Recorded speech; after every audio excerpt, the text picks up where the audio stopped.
Today's reading is Psalm 27. The Lord is my light and my salvation. Whom shall I fear? The Lord is the stronghold of my life. Of whom shall I be afraid? When the wicked advance against me to devour me, it is my enemies and my foes who will stumble and fall. Though an army besiege me, my heart will not fear. Though war break out against me, even then I will be confident. One thing I ask from the Lord, this only do I seek, that I may dwell in the house of the Lord all the days of my life, to gaze on the beauty of the Lord and to seek him in his temple. For in the day of trouble he will keep me safe in his dwelling. He will hide me in the shelter of his sacred tent and set me high upon a rock. Then my head will be exalted above the enemies who surround me.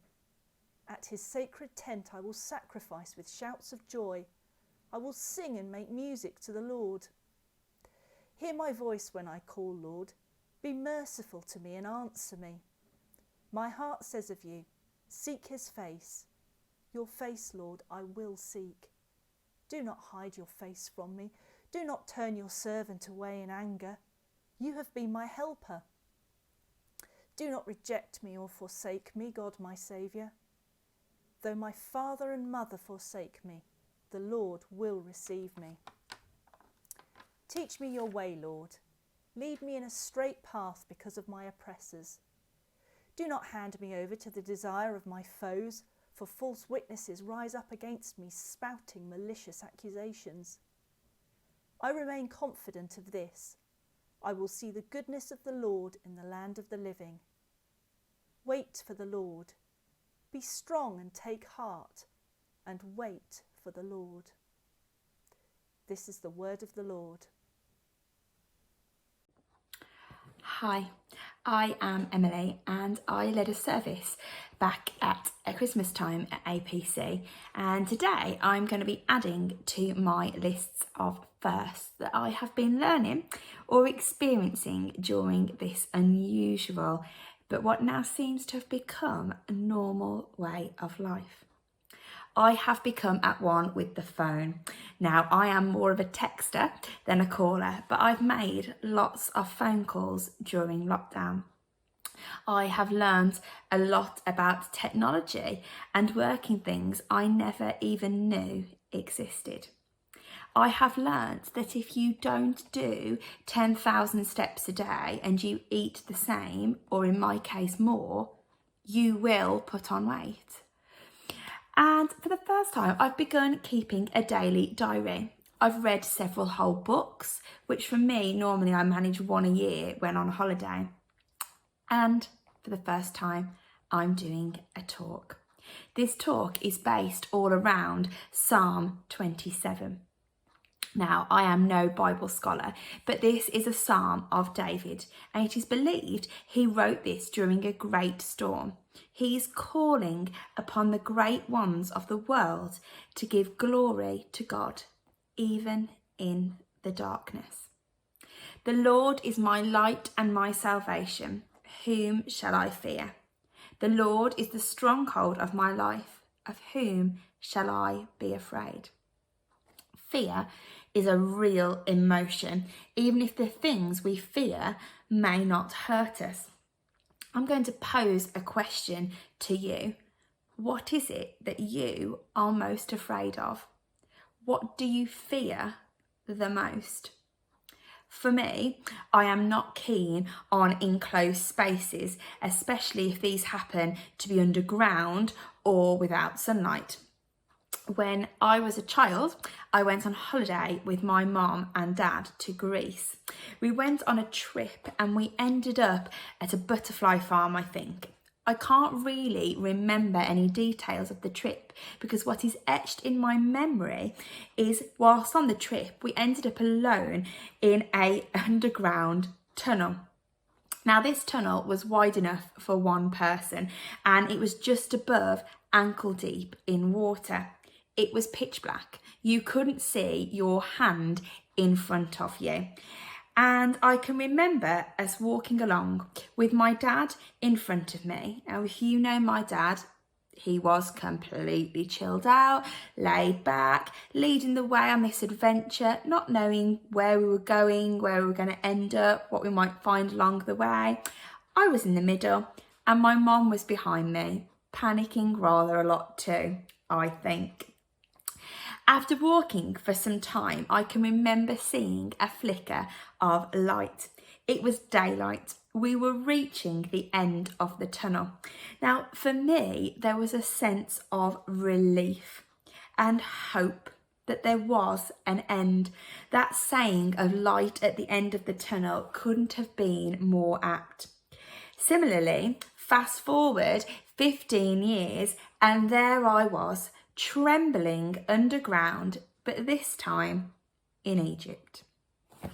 At the Valley of the Kings, with my husband Mitch striding on ahead, walking down an underground tunnel to ancient tombs, feeling cramped and in the darkness. It's a once-in-a-lifetime opportunity, Emily. And that it was.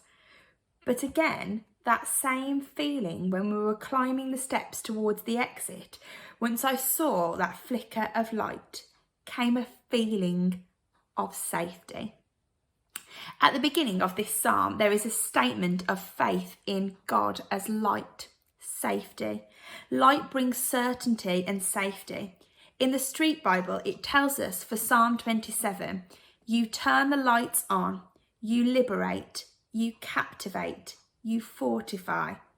God's a street light in a dark alley on the wrong side of town. He's my bodyguard. He's my protection.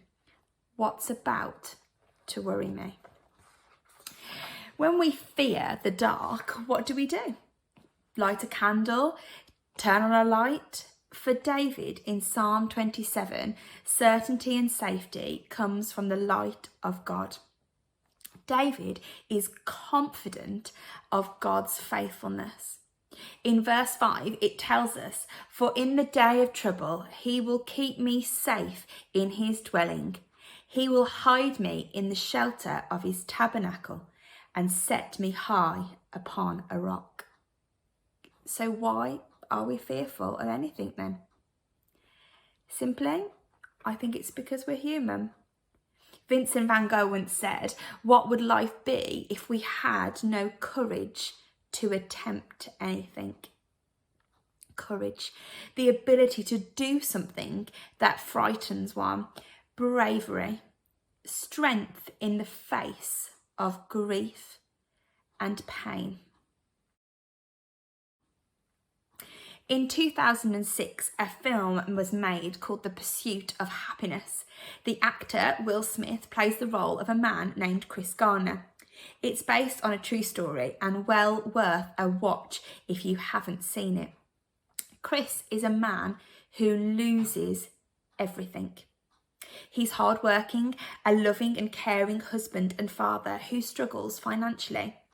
During the film, you see Chris Garner is a man of courage. Early on in the film, he becomes unemployed. His wife leaves him and he becomes homeless while taking care of his young son. He finds an unpaid 6-month internship with a brokerage firm. He struggles to get contracts for the firm whilst trying to make a living for his son. He has to pick his son up from daycare and be on time to get in line in the hope for a room at one of the local homeless shelters. He even spends the night in the toilets of a station as he has nothing and nowhere to go. His life is one you think, I could never do that. I wouldn't be able to handle that, or you would give up chasing a dream. What you think you were being called to do as it wasn't working. There were too many challenges. Faced with opposition after opposition, obstacles making it so much harder than it seemed to everyone else around you. All throughout the film, he continues to do and try his best. It isn't easy. He fails time after time. He literally loses everything, but he never gives up. He doesn't believe in quitting. He continues to find the courage to have another go and carry on. He never loses hope. He believed he had one shot at life, and he went for it. Chris Garner, when talking after the release of the film, said, "Walk that walk and go forward all the time. Don't just talk the talk, walk it and go forward." Also, the walk didn't have to be long strides. Baby steps counted too. Go forward. This leads me to another question. Where is God then when life gets tough? It must be a question that is asked by so many. When life throws us a real curveball, do we feel alone? Do we feel like we have lost that feeling of safety?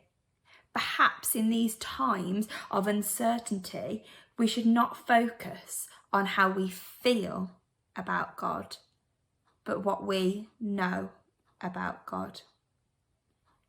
Not focusing on how we feel about God, but what we know about God. A famous British judge known for his strong belief in God sometimes encountered people who said they didn't believe in God. He always asked them to describe the God they didn't believe in. After listening to their reply, he would tell them that he didn't believe in the God they just described either. So what do we know about God? God is usually conceived as being all-powerful, all-knowing, all-present. I, however, love children's response to this question and the childlike thought behind it. God hears and sees everything, so he must be pretty busy. God makes people and he listens to your prayers. God is the moral in stories. I call God when I need help with things. God is like your friend, but you can't see him. God is love. We get the sense that King David was experiencing difficulties when writing this psalm. Life was a real struggle for him. He was going through a tough time. Psalm 27 explains to us that God protects and guards us even in the most difficult of times. Like in the film Pursuit of Happiness, Chris teaches us that hard times are inevitable. But like in my story on holiday in Greece, when I had fear, there was light at the end of the tunnel. It may be that you see darkness. You may see darkness for a long time, or you have done so. You may have or have had times of dread and despair. But believe. Take time to take a breath. Breathe in courage. Breathe out fears. Breathe in love. Believing in Jesus, trusting in God can strengthen us. Yes, we may still feel fear. We're human. That won't just disappear. But you will have faith. So when life is tough, we must stay connected. We must persevere and, like David, strengthen in faith. Faith means trust, confidence, assurance, and belief. Faith, forever, always. I trust him. So in the tough times, when we are troubled, when we feel alone, let us be reminded of Psalm 27. And in the Message Bible, verses 13 to 14 are put simply, I'm sure now I'll see God's goodness in the exuberant earth. Stay with God. Take heart. Don't quit. I'll say it again. Stay with God. Casting Crowns are a Christian contemporary and rock band formed in 1999 by a youth pastor. In 2003, they released a song called Who Am I? This came to mind when reading Psalm 27 and writing this talk. I think the chorus in particular reminds us of the light, salvation and strength we have when we don't quit, when we stay with God. The chorus goes, I am a flower quickly fading, here today and gone tomorrow, a wave tossed in the ocean, a vapour in the wind. Still you hear me when you're calling. Lord, you catch me when I'm falling, and you've told me who I am. I am yours. The Lord is my light and my salvation. Stay with God. Take heart. Don't quit. Stay with God. I am yours. This week, be reminded of the words taken from the hymn, Great is Thy Faithfulness. Strength for today, bright hope for tomorrow. All I have needed, Thy hand have provided. Great is Thy faithfulness, Lord, unto me. Take heart. Don't quit. Stay with God.